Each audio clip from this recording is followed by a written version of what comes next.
I understand that New Orleans is it's heavily dependent on tourism. 80% of the jobs here are service industry. Understand that. But if you were to go out any given night and you were to go to Bourbon Street or Frenchman or Magazine Street, it's like sidewalk to sidewalk of people, and they're congregated, they're not social distancing, they're most of the time not locals, they have masks, and it's not shut down. If you were to go over to Treme, where people do second lines and people hang out under the bridge, and there's a lot of vendors that do food, and you have the Treme Hideaway, they have cops stationed under the bridge. Wow. To keep people from congregating. And it's funny because the folks that hang out in Treme are the reason that people come here. Yeah. They're the culture of the city.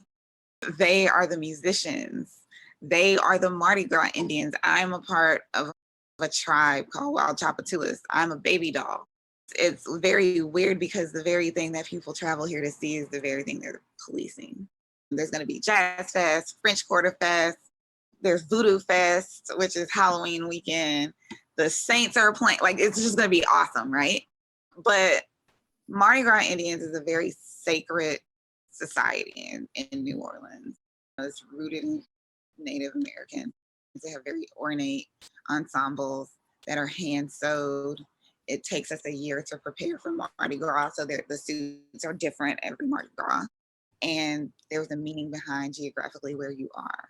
It's uptown, and you have several tribes. There's like so many active tribes, and there's challenges and there's traditions, and you have St. Joseph's Night, and this is the night when you go out and you just celebrate the spirituality of being a culture bearer.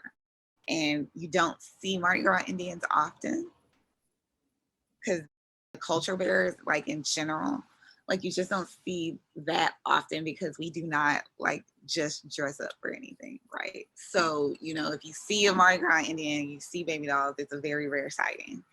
And you should probably get a picture because it's like a once in a million thing. A baby doll, we have extremely ornate umbrellas, and they're like decorated with like feathers and tassel and lights and just all kinds of wonderful things. But we also hand sew our stuff.